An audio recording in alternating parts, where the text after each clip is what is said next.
Honorable Lindsay Grant, Minister of Tourism, Transport and Ports, Ms. Teresa Warwin, Deputy Chairperson, Board of Directors, St. Kitts Tourism Authority, Mr. Keithley Phillip, Chief Executive Officer of SCASPA, ladies and gentlemen listening on all ZIZ platforms, TV, radio, and social media, in addition to St. Kitts Tourism, listening on all ZIZ platforms, TV, radio, and social media, in addition to St. Kitts Tourism Authority Faces of St. Kitts social platform, Facebook. My name is Raquel Brown, Chief Executive Officer for the St. Kitts Tourism Authority. Good morning.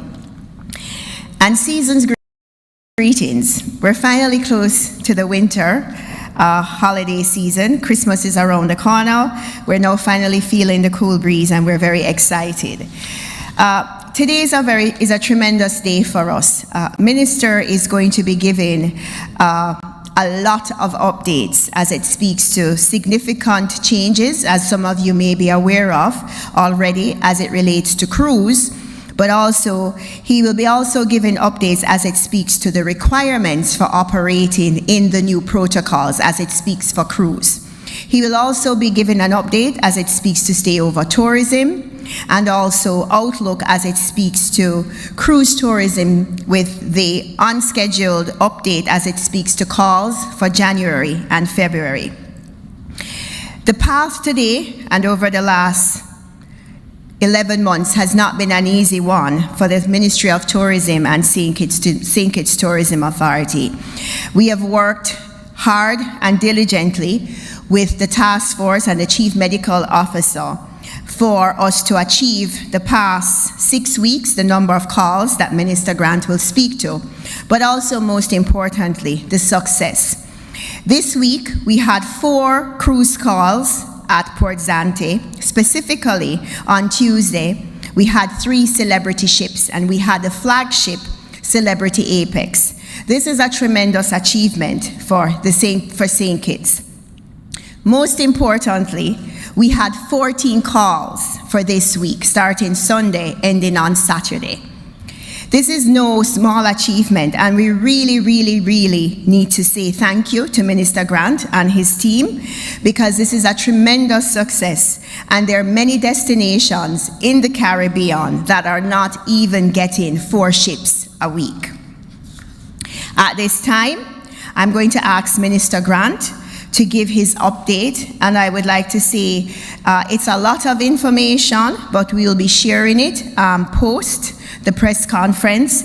But we would like you all to know that by the end of the winter season for April, as it speaks specifically for cruise, there are tremendous amount of progress, and we will have significant calls for the winter cruise season. Minister Grant, I now invite you.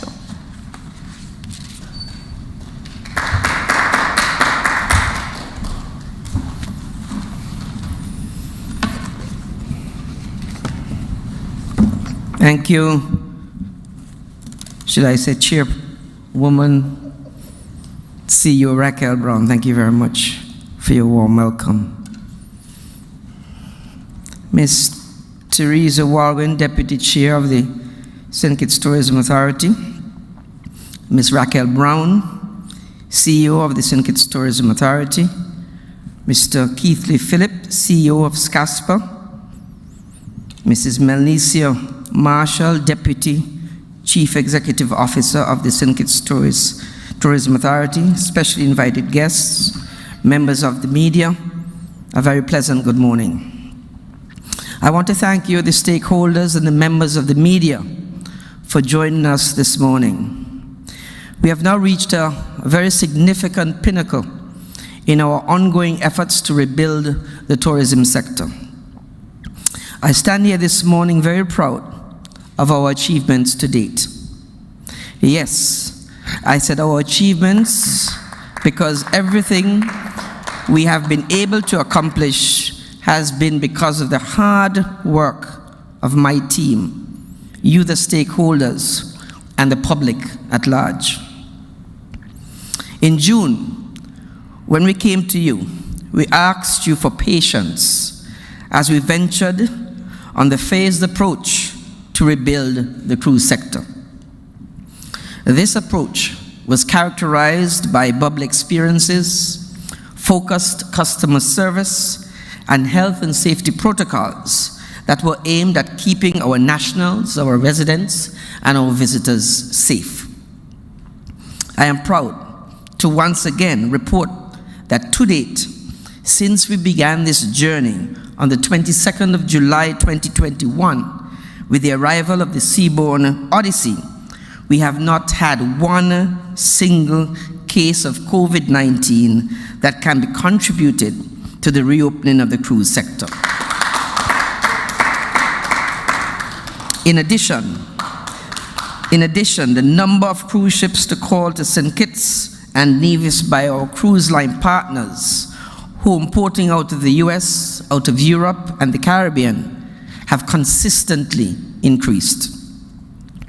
Since the season officially began on November the 1st, as of Thursday, the 9th December, we have welcomed 46 cruise vessels.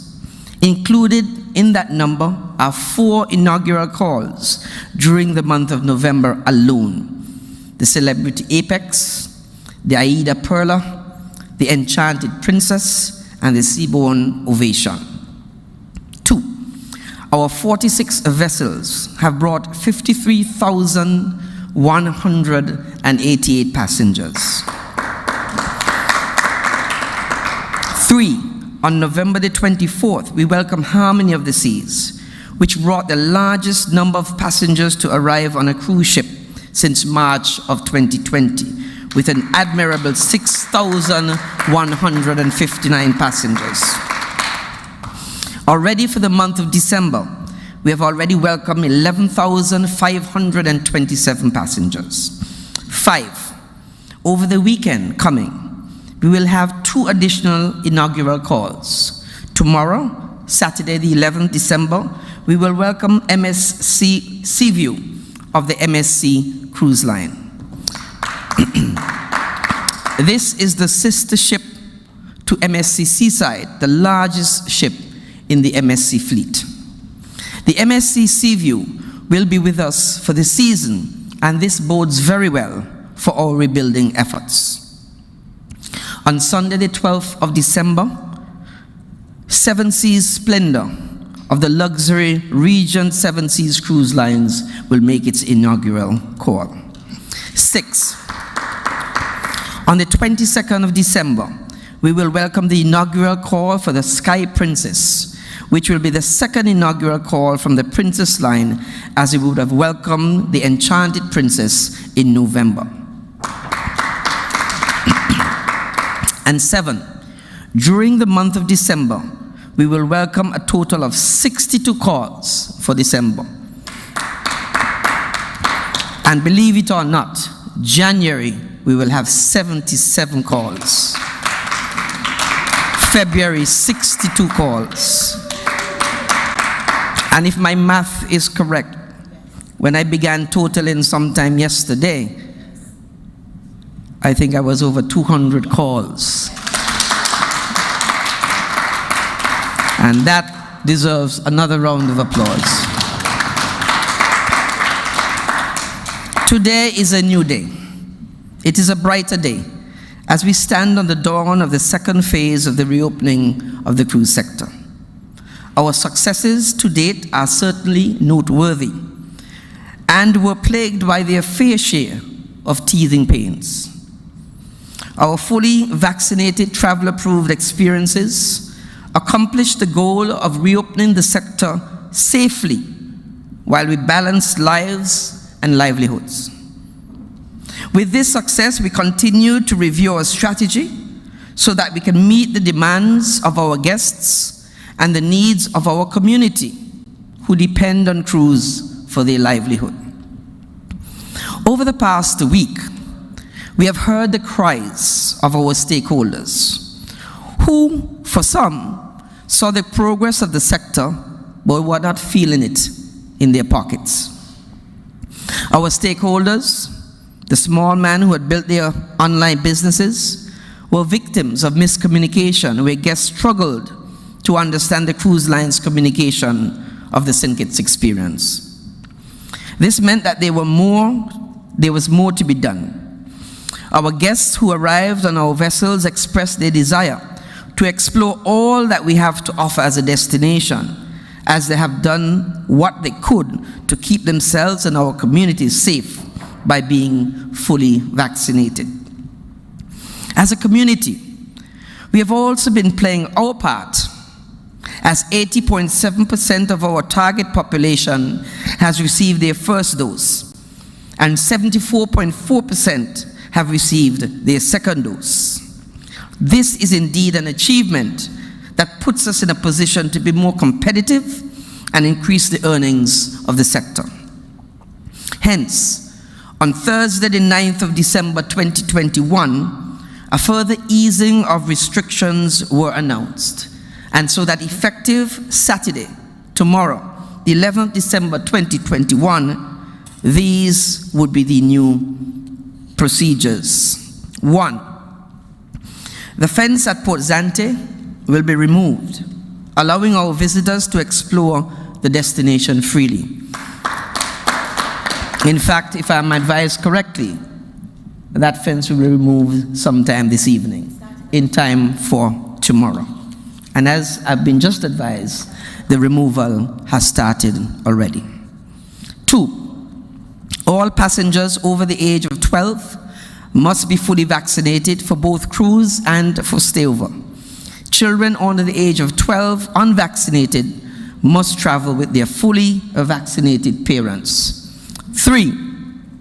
Fully vaccinated passengers arriving by air, having submitted a negative PCR test verified by the Ministry of Health, will no longer be required to quarantine. That is an excellent decision. 4. Unvaccinated nationals and residents arriving at the RLB will be required to undergo 9 days of quarantine and submit a negative RT-PCR test before leaving quarantine. As a result of the above, there will be changes to the operation at the RLB, International Airport, and Port Zante. Please note the following for the RLB International Airport, effective tomorrow, the 11th December 2021. 1. Only fully vaccinated travel-approved taxi and tour bus operators are permitted to operate at the RLB International Airport. Let me repeat that so we don't have any miscommunication.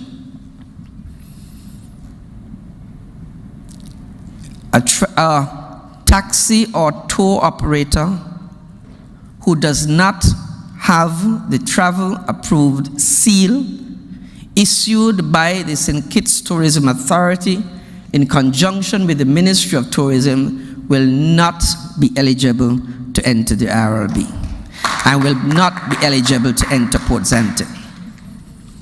Because I think there is already a feeling that because the fence have come down and there is no quarantine, it's a free-for-all. It is not. 2. Destination management companies, hotels, and accommodations are permitted to arrange for their preferred certified travel-approved taxi or tour operator to transfer their guests from the RLB International Airport. Information on the preferred driver, including their vaccination status, must be submitted to the St. Kitts Tourism Authority prior to picking up guests at the airport. Once a driver's information is submitted and they are approved, they will not be required to submit the information for any future occasion. 3. Fully vaccinated visitors who do not have arrangements with their place of accommodation or a destination management company will be required to take a certified travel-approved taxi or tour bus operator to their place of residence. 4. Fully vaccinated returning nationals and residents can now have their friends and their family pick them up or use their private vehicles from the airport. 5. Unvaccinated returning nationals and residents will be required to take a certified taxi or tour bus operator to their place of quarantine. 6. Coaster vehicles are not permitted in the dispatching line at the RLB International Airport. Even with the easing of restrictions, I want to remind us that we still have a responsibility to keep our community safe. This will not be a free-for-all, especially for the operations at Port Zante. Please note the following for the operations relating to cruise and Port Zante. 1. Only fully vaccinated travel and approved taxi operators will be permitted to operate at Port Zante during this second phase. 2. Cruise visitors who are desirous of exploring the island on their own are permitted to rent a vehicle from an official car rental company. 3. There will be no soliciting at Port Zante. There will be no soliciting at Port Zante.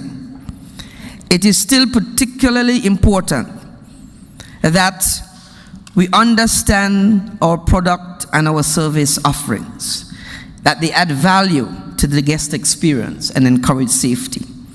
Taxi and tour operators are not permitted to stand at Port Zante with signs and call visitors. 4. Retail operators are not permitted to have individuals standing on the common corridors calling visitors. 5. Operators who are found soliciting will face disciplinary action by the security forces. 6. The two taxi associations and the taxi cooperative will collaborate with the team of the St. Kitts Tourism Authority to manage the dispatching system at Port Zante. 7. One president and 2 taxi liaisons will work with the St. Kitts Tourism Authority team to dispatch our passengers arriving at Port Zante. 8. To manage the traffic flow, only 5 taxis will be permitted in the dispatching zone, located at Port Zante Eastern Splash Zone at any given time.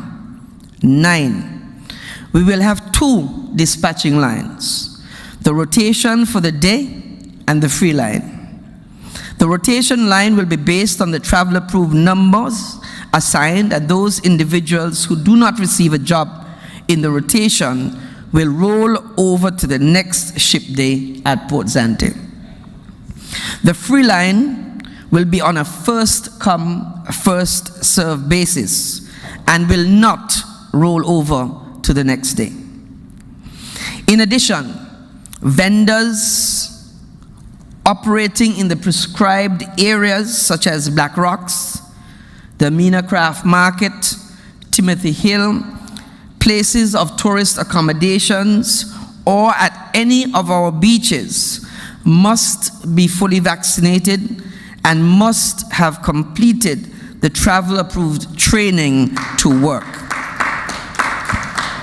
Individuals are considered fully vaccinated 2 weeks after a single dose in a 1-dose series, like the Johnson & Johnson, or the last dose in a series of 2-dose series for the Pfizer, Moderna, AstraZeneca, or the Sinopharm or the Sinovac.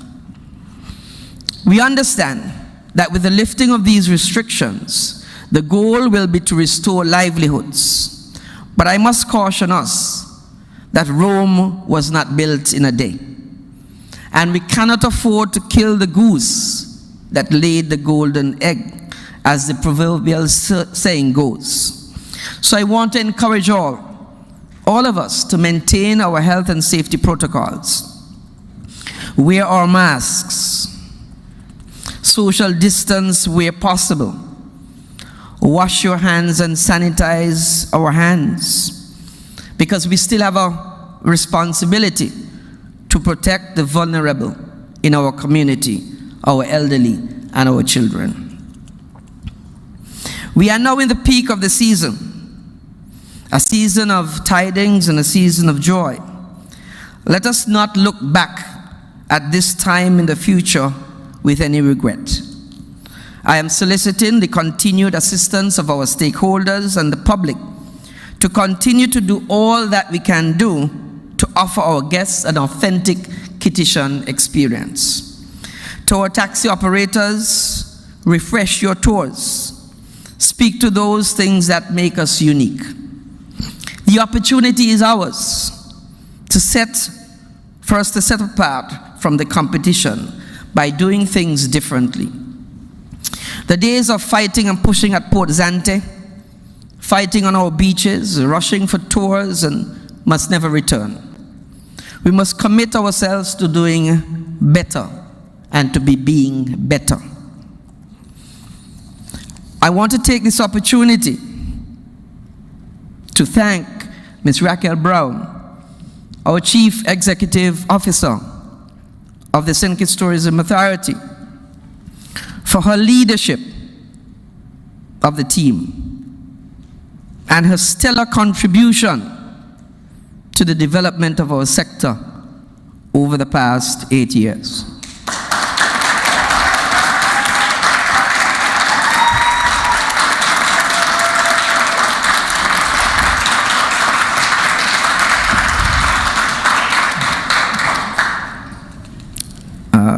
Ms. Brown, Raquel, we thank you for your service, your personal sacrifices,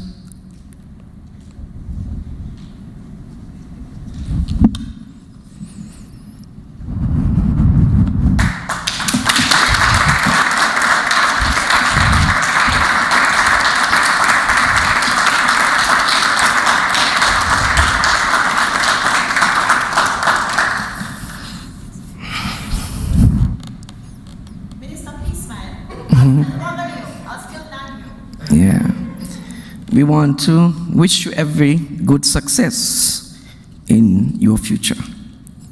I also want to welcome Mrs. Melissa Marshall to the post.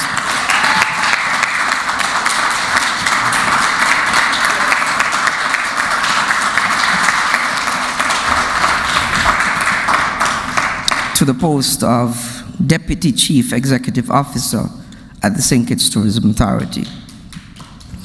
Mrs. Marshall is hardworking and passionate, and over the years has worked tirelessly to rebuild the sector in various capacities. And so, Mrs. Marshall, you have my full support, you have our full support from the Ministry of Tourism as we look forward to your continued contribution in your new role.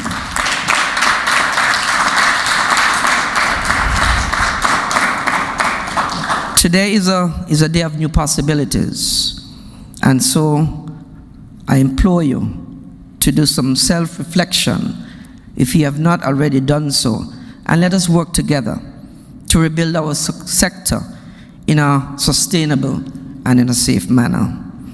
I bid the warmest greetings for the season, and I will now take the questions from the media.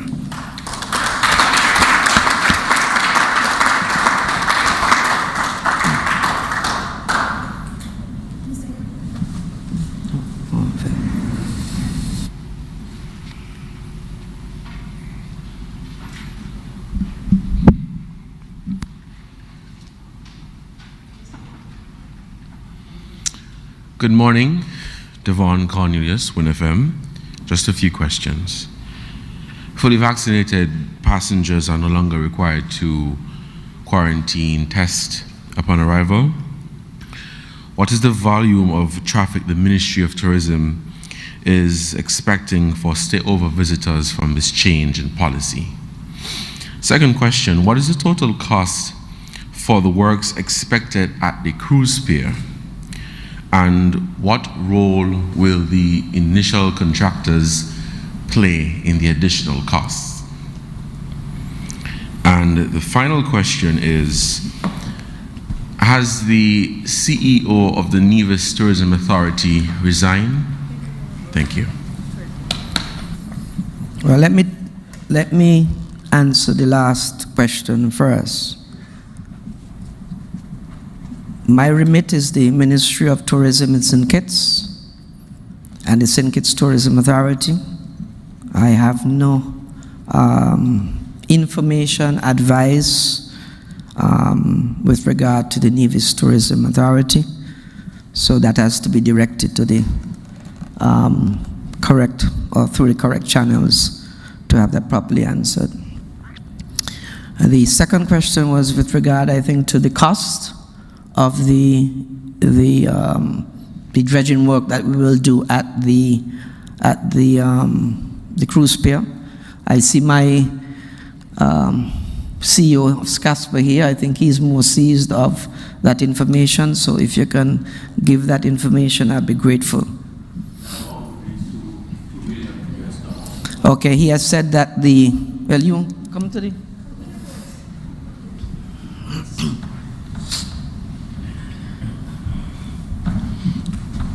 Good morning, all. The amount would be $2 million for the dredge work that is to be completed at Port Zante. And how will the initial contractors play in the additional costs? The initial contractors, what role will they play in the additional costs? I think what you're asking is the contractors who were there initially. Okay, that is still, the jury is still out on that matter. We will do the works, and then, of course, it appears as though it will be a legal issue to recover our funds, etc. But we can't wait. The country cannot be kept back because of some egregious things by individuals. So we will proceed and seek to recover in the interests of the people of St. Kitts and Nevis. I think the first question was with regard to what numbers we expect for stayover visitors and how we are prepared to deal with that. CEO, can you please enlighten me?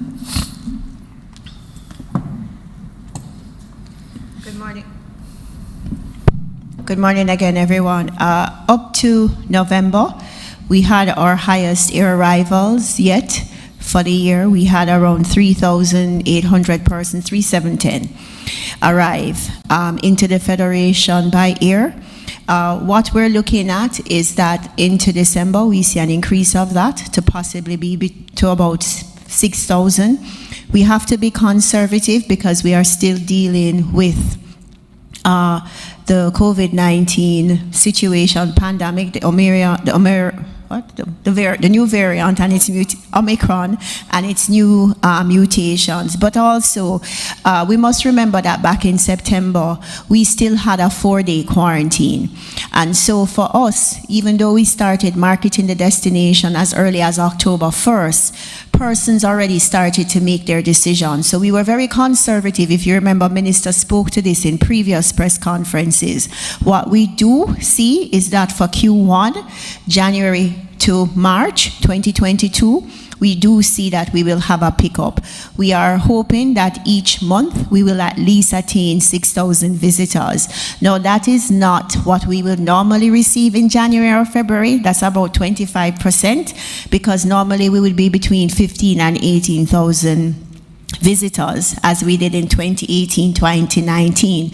But please remember, we are in a rebuilding year for this season, 21-2022.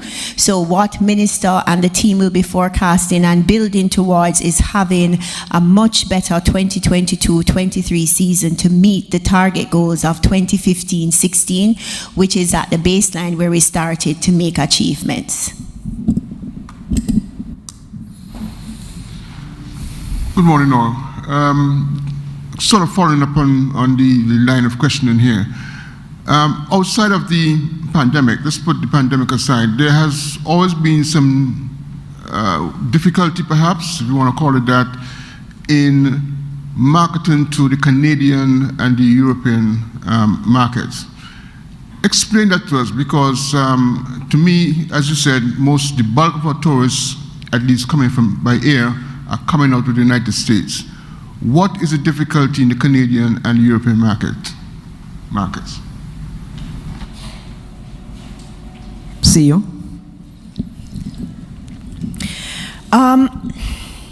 We're closer to the United States.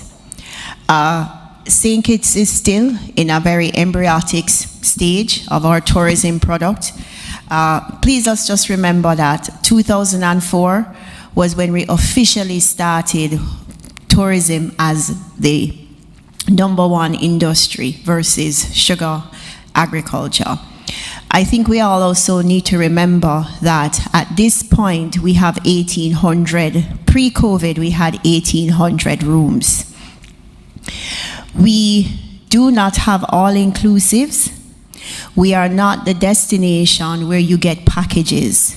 We are driven by airfare, and then the person decides where they want to stay.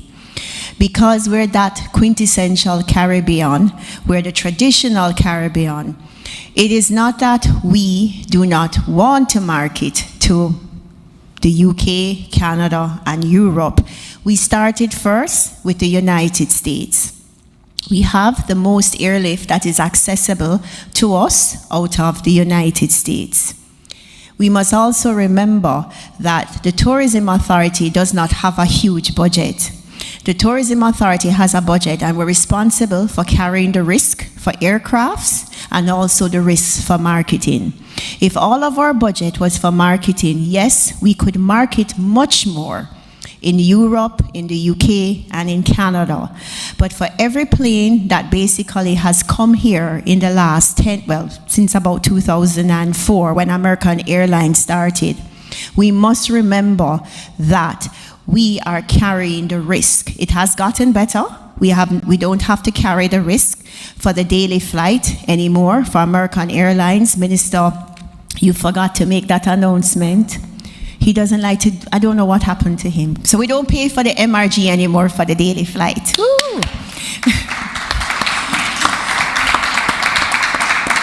So that has provided us the opportunity to look at, have more cash to market. But at the same time, we do have to have a marketing fund for Canada and for the BA flight. So what that does, it does not allow us to also have other marketing money because we have to secure the flight. So we're very limited in our marketing funds. If we had the opportunity to have around 8 million EC dollars just for air outside of our budget, we would be able to focus on that. But what the Tourism Authority always has to do is to secure the flights, do what we can with the marketing funds that we have that go first to the US, because they're our main market. If something is left over, which it rarely is, we use it for the US, then Canada and the UK. You may notice that in 2020, we did have our second flight from Canada. It came, I think it was Tuesdays and Saturdays, but then COVID came. We were able to do that because we were building out Canada. We have to start from scratch again. It's not going to happen overnight. And you may remember that the flight was supposed to start November 7th, then it went to December 5th. That is because Canada is a very big all-inclusive market. We market a destination, and when we go to trade shows for Canada, you see St. Kitts, but then you see the destinations as the branded hotels. You rarely ever see a destination in the room. It's branded hotels, and 98% of them are all-inclusive. So we have to go off after the traveler that would come to St. Kitts in a different way. So the challenges that we have is limited by funds. Minister will always fight for extra funding, but the priority is to get the plane first. And when we secure the plane, then we use the rest of the money to market. So that is unfortunately our dilemma. That is the diplomatic answer. The raw answer is no. That tourism, and this is my personal feeling, and which I'll probably say in Parliament tomorrow, they don't give us enough money to market the country, and that's the bottom line. And we've always argued that Okay? You can't give me Volkswagen money and tell me buy an Audi. And it's as simple as that. So I hope the Minister of Finance is listening and we can get some more funds come tomorrow or next week. But that's the bottom line. The bottom line is we need more money to market the country. And the second thing that I think Raquel, she forgot, is that we've been seeking out really an all-inclusive, but we don't want any and any all-inclusive. We want an all-inclusive that more fits in with what our market is. So we want a pretty, let's say an upscale, if I want to, for want of a better word, all-inclusive. I'm going to take 2022 and earnestly seek out one. We have some on the table right now, but I want to at least, let's say, seal the deal. But I think that will help in terms of our airlift and our ability to get where we need to get to.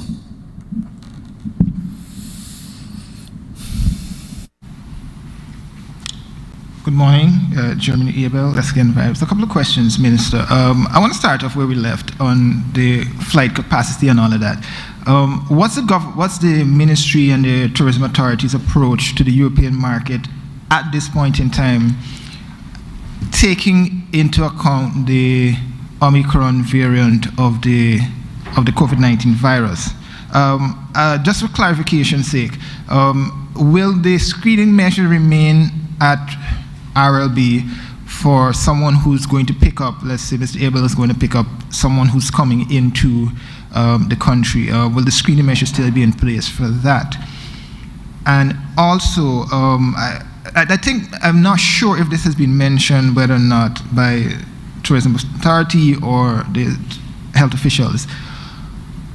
If someone who is, or let's say a tourist, who is not staying at a destination, but is coming, let's just say, with a friend or someone, what's the approach for someone in that case? Because I'm not sure that has been mentioned, and the question is being asked, if let's say an American is coming to stay by someone in St. Kitts, how is that being dealt with locally?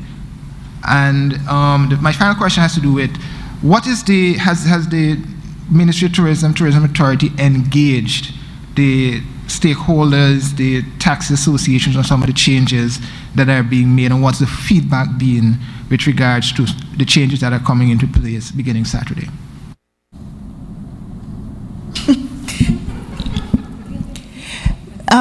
If a visitor is coming to stay with family and friends, I guess no, where are they staying? Well, it's just because the questions the comments have always been about Mike. Well, the questions always been the discussion, has been surrounding residents and returning nationals of St. Kitts and Nevis.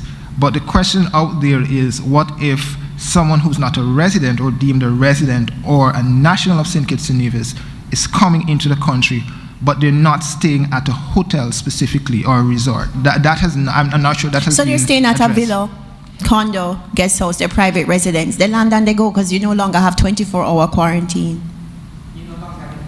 They're So I just think that's free. They're free. You're free. Okay, thanks. Because that has not been specifically stated out there. It's just residents and nationals. Okay, thanks. So Understood. at least you, in the media, we can clear that up then, I understand. But they are free to move around as per usual. In terms of the screening measures will remain at the RLB, so that will still be in place. And in terms of the European aspect, I think I'll ask the CEO to deal with that. At this point in 2019, let me just take you back pre-COVID, we were looking at the German market. And why specifically? Because we have quite a few cruises that come here. TUI, AIDA, those brands specifically bring a lot of Germans, and we were building our brand in the German market, and we thought it would be a good way to transition to stay over. And we were looking at a specific tour operator to work with at CHDA.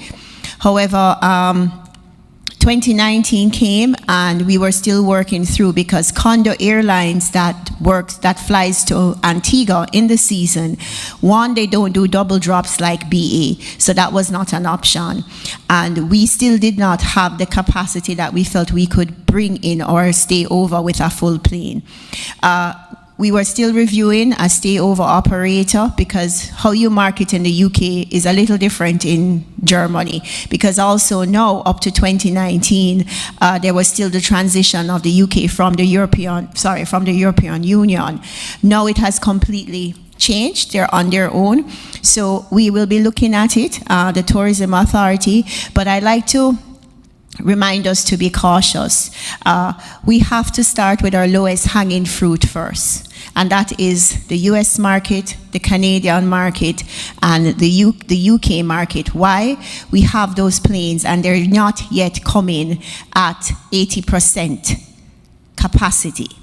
When that happens, then the Tourism Authority and Minister Grant can look at how we can then look at other source markets. We do not have the strength of cash, as Minister said, to diversify very quickly. No, we don't want to have all our eggs in one basket, but we have to work with the funding that we have for us to turn the needle. So it's not that we're not going to look at Europe, but we have to be realistic. To bring a new plane in here on average costs $1 million US, and that we don't have right now to build a market.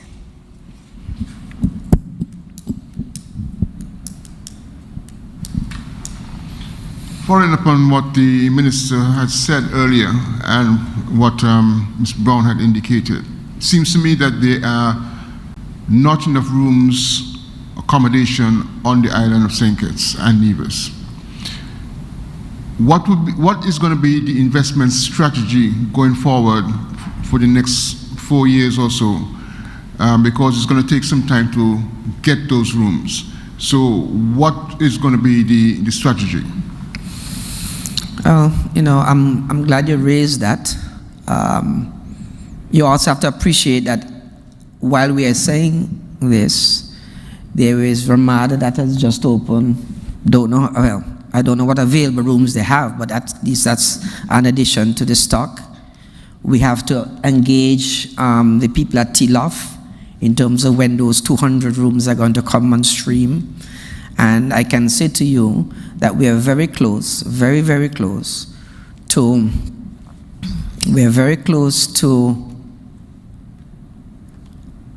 let me say, getting at least 2 more hotels out of the ground over the next, I would say, 18 months. We're very close to it. And those, again, will add to the room stock.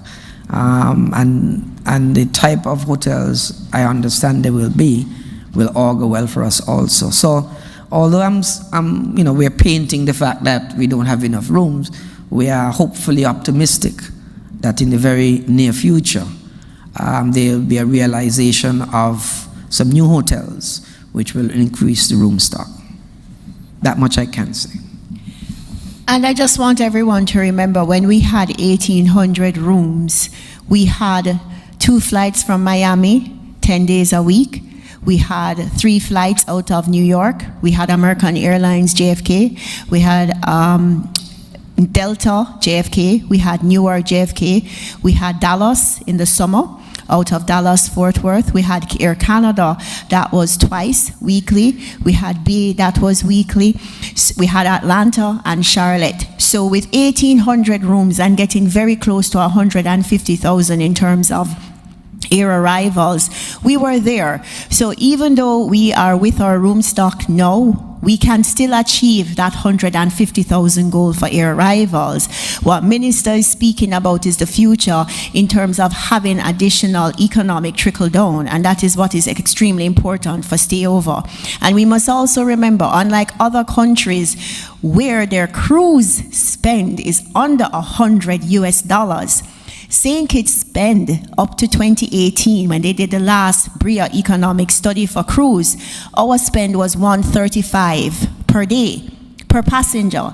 For stayover for St. Kitts, it's $154. So when you look at it, you can understand that cruise and stayover, the demographic and the spend is very similar. they're spending outside of the hotel. So Minister is working hard to get those other hotels, but please understand the 1,800 rooms that we had got us close to that 150,000.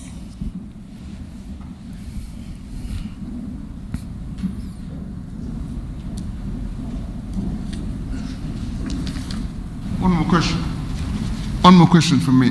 Sure. Can you comment on the collaboration that takes place between the St. Kitts Tourism Authority and the Nevis Tourism Authority?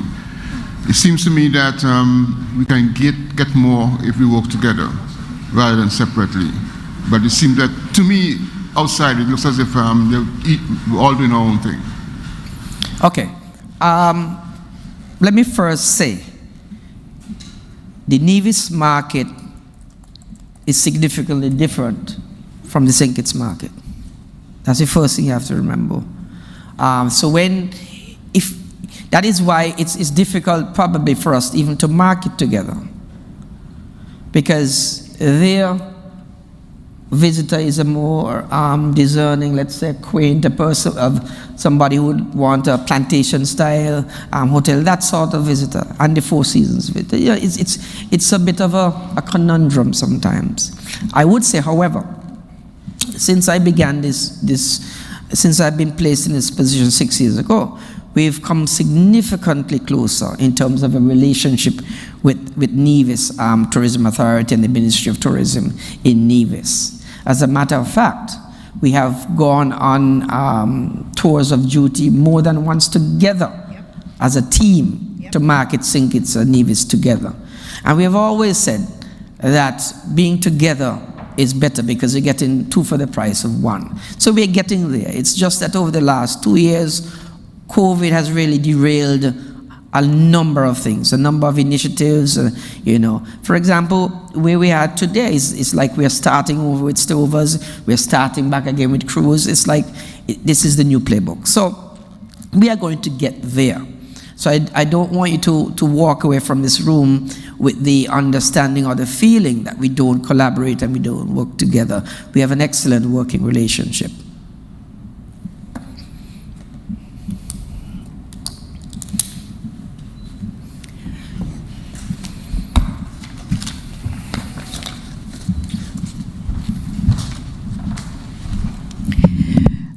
At this time, there seem to be no more questions.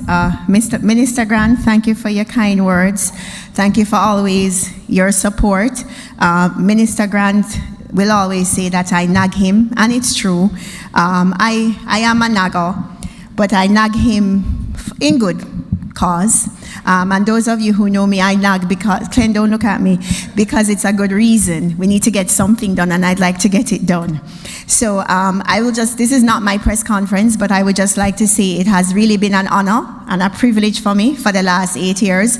Often you come to become a director of tourism or a CEO of a tourism authority, and you really don't get to do your own plan. You don't get to grow a destination in terms of brand. And even though I've gone through 9/11 and I've gone through the economic meltdown, yes, I'm that old, of the 2008s, we went through something really beyond and extraordinary in the world. And I was quite proud that Minister Grant always was with Melissa and myself, leading the charge, no matter what time of night it was or how early morning it was, to speak to cruise lines for us to have the achievements that we speak about that happened for November, happening in December, January, and February. I leave Minister in the good hands of my old team. They're tremendous to work for. I leave you with Kristen, who is a nagger. She will hug you. And I leave you with Melnicia, who gently hugs you, and then she'll get upset with you when you're not listening to her. So I just want to say thank you all. I'm going to take some rest, spend some time with my family, and then I'll come. And those of you who know I have a Lola, my right side, my left side, my cat from Jamaica, will be leaving in January. So thank you all. Minister will continue to have his press conferences. He will not have one for the remainder of the year. He will have one in early January to give you an update. So at this time, I wish you all a blessed Christmas and a safe holiday. Thank you.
I can still say good morning. Good morning to everyone. Are we ready?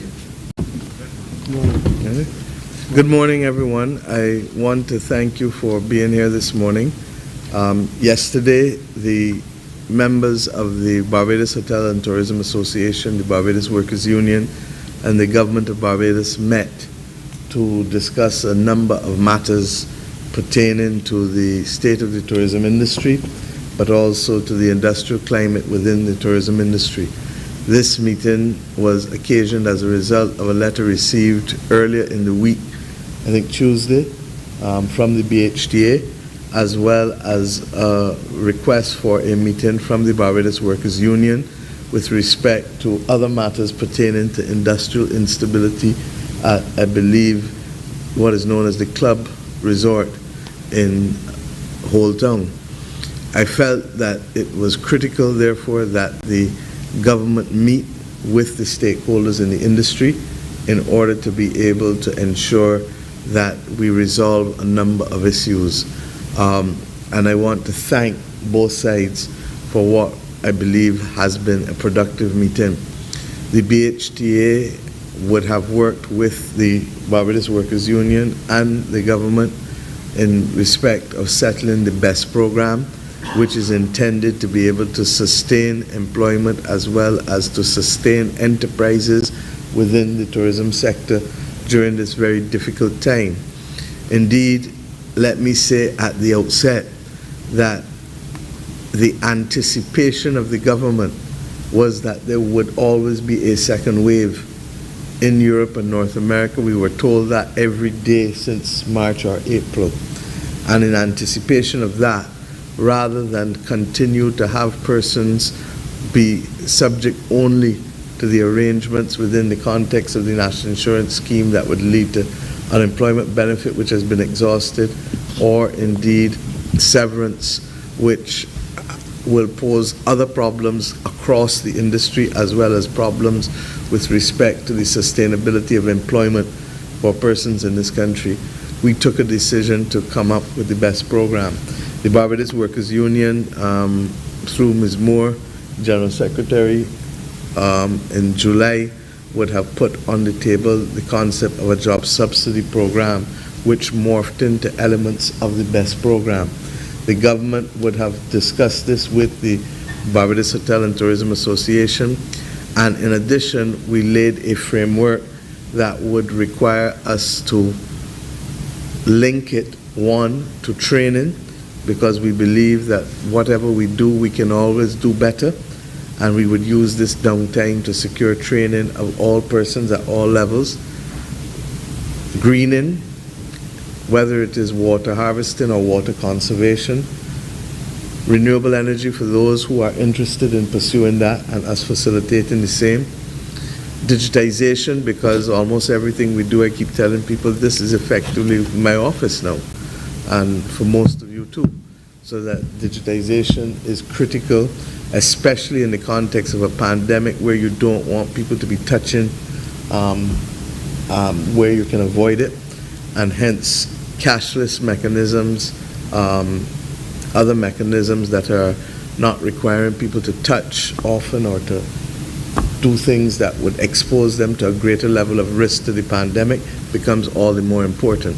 And then, of course, linking it to domestic sectors for enhancing the opportunities from manufacturing to agriculture, agro-processing, culture, ensuring, therefore, that as we invest in the tourism sector invests in others in this economy so that they can bring them along as well, because we only have a limited pool of resources and funds from which to draw. That is the overall objective, and therefore when the British government took the decision to shut down until the 2nd of December it is, in effect, this is what we anticipated. And we anticipated, therefore, that we would need to step up to the plate. The job support comes and came initially in the context of supporting the salaries of persons below the insurable level up to 80% of their salary. The BHTA represented to us, and we have accepted, that we would need to include some element to cover supervisory management and management, because just simply covering those below the NIS level, especially with what has happened in the last month, has been too difficult. And as they look forward, they need to be able to have some additional assistance for that and additional assistance for working capital, in particular utilities and some other operational expenses, because what you're dealing with is companies that basically have no or little revenue coming in. We have agreed that we would include the supervisory management and others, and that we would do a ratio of 80-20, so that only 20% of what they secure can be applied towards supervisory or management, and the other 80% goes to the wages of the workers. And this has been the representation that we have culled coming from our consultations with both the BHTA and the Barbados Workers Union. We also agreed that there were some issues for some institutions with respect to preference shares. And while the government's preference is for investment in preference shares, because we don't record that above the line to affect our deficit, we recognize that we may have to meet a few of the entities where they are, and to that extent the issue of loans and or ultimately equity through the creation of a Barbados Hospitality Investment Fund, or whatever we choose to call it, but something that allows us to stabilize companies from going into bankruptcy as far as possible, unless they were chronically